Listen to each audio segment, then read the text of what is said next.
ऐसे ही एक दुनिया का उस समय का तीनों लोकों का सबसे धनवान व्यक्ति, जिसका नाम था रावण, उसके पास देवता उसके यहां झाड़ू लगाते हैं, पानी भरते हैं, काल जिसकी पाटी से बंधा हुआ है। लेकिन जब एकांत में वो मंदोदरी के पास बैठता है, मंदोदरी पूछती है कि मालिक तुम्हारे पास सब कुछ है, पर दिल से बताओ क्या शांति है? तब वो कहता है नहीं है। शांति है? बोले नहीं है। तो उसे जब पता चलता है कि शांति पंचवटी तक आ गई है, सीता जी शांति पंचवटी तक आ गई हैं, उसे जब पता चला तो वो भी सोने का मृग बना करके मारीच को और शांति को पाने के लिए चला। शांति प्राप्त करने के लिए उस समय का सबसे ऊंचाइयों पर बैठा हुआ व्यक्ति हर मायने में, जब शांति को पाने के लिए, सीता जी को पाने के लिए चला, तो उसने कौन सा वेश बनाया? साधु का। यहां रावण एक मायने में ये जानता है कि शांति बिना साधु बने मिलेगी नहीं। शांति जब भी मिलेगी, कोई तन दुखी, कोई मन दुखी, कोई धन बिन रहे तो उदास, और थोड़े थोड़े सब दुखी और सुखी राम के दास। रावण ये जानता है कि शांति जब मिलेगी तब साधु को मिलेगी, बिना साधु बने शांति नहीं मिलेगी। लेकिन साधु बनना कोई गुड्डा गुड़िया का खेल तो है नहीं। तो उसने जो गलती सती ने की है, वही गलती रावण ने की है कि साधु बनकर सचमुच में यदि साधु बन जाता तो सीता जी उसे सचमुच मिल जाती। लेकिन वो साधु बन नहीं पाया, उसने साधु का रूप ओढ़ लिया है और पाने चला था शांति को। लेकिन जिस दिन से वो अपहरण की हुई शांति चुराई, दूसरे की शांति, दूसरे की शांति तो चुराई, इस शांति को यज्ञ करके जनक ने पाया था, इस शांति को धनुष तोड़ करके रावण ने पाया था, और उसी शांति को ये रावण जो है साधु का मुखौटा पहन करके पाना चाहता है। तो कभी कभी साधु का मुखौटा पहन करके ऐसा लगता है कि शांति को हमने चुरा लिया, लेकिन जब उसके परिणाम आते हैं तब समझ में आता है ये शांति नहीं निकली, ये तो अशांति निकली। शांति को पाने का भ्रम होता है। बात समझ में आ रही है ना? ये माताओं के बच्चियों को भी बात समझ में आ रही है ना? मैं बहुत सरल करने की कोशिश कर रहा हूं, बात बहुत ऊंची है, लेकिन ऐसी सरल करने की कोशिश कर रहा हूं कि सबके बैठ जाए। ये सती को भी पता है कि बिना भक्ति के राम समझ में नहीं आएगा। ये रावण को भी पता है बिना साधु बने शांति हाथ नहीं आएगी। यदि साधु का वेश न होता, सचमुच साधु हो गया होता, आहा हा हा हा हा, शांति वो स्वागत करती।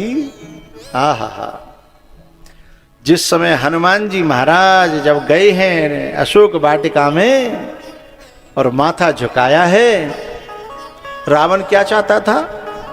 अजरता अमरता। यही वरदान तो मांगे, अजरता अमरता रावण चाहता था। लेकिन रावण को अजरता अमरता नहीं मिली। हनुमान जी चाहते नहीं थे, लेकिन फिर भी सीता जी ने वरदान दिया। क्या? अजर अमर गुण निधि सुत हो, बहुत करहे रघुनायक छो। अजर अमर गुण निधि सुत हो। रावण ने हजारों हजारों बरस तपस्याएं करी, महादेव को खुश किया, ब्रह्मा जी को खुश किया, और अजरता और अमरता मांगना चाहता था, लेकिन मौत मांग ले आया ना। और हनुमान जी जिसको चाहते ही नहीं है, जिसकी उनकी दृष्टि में कोई वैल्यू ही नहीं है, वो सीता जी ने जबरदस्ती झोली में डाल दी। ले बेटा। क्यों डाल दी?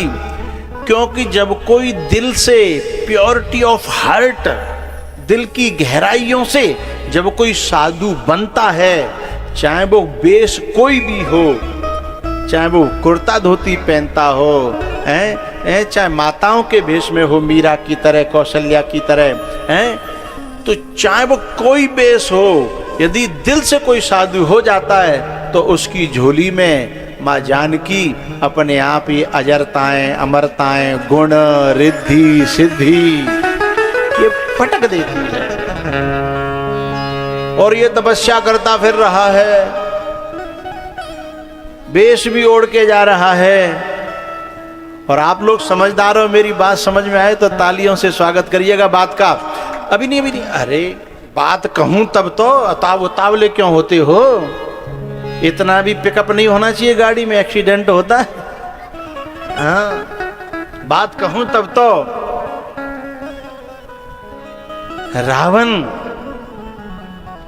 नकली बन करके गया तो पंचवटी पे जो सीता है वो असली तो कहीं और चली गई हैं, उसके हाथों जो लगी वो नकली ही हाथ में आई। जब लगे करूं निशाचर नासा, तब लगे करो अग्नि में है वासा। तब लगे करो अग्नि में है वासा। तब लगे करो अग्नि में है वासा। हनुमान जी ने कोई वेश नहीं ओढ़ा नकली, जैसे कि तैसे सीता जी के पास में गए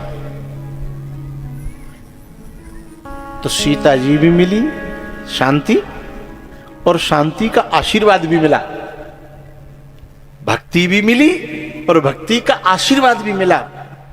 लक्ष्मी भी मिली, बोलो आगे, लक्ष्मी का आशीर्वाद भी मिला, और वह भी नकली नहीं, असली। आशीर्वाद जो मिला आज भी फल रहा है ना, आज भी फल रहा है। आज भी हनुमान जी चिरंजीवियों में आते हैं। दुनिया में जन कितने लोग आए और गए, वो अभी तक गए ना। और एक और बात बताऊं, हनुमान जी परम भगवान नहीं है, हनुमान जी भगवान के दास हैं, लेकिन हनुमान जी की पूजा भगवान से भी ज्यादा होती है। आया ना? बोले ज्यादा कैसे होती है? हम बताएंगे। सतयुग में किसी विशेष देव की पूजा होती थी, उससे फल मिलता था। त्रेता में किसी विशेष देव की पूजा होती थी, उससे फल मिलता था।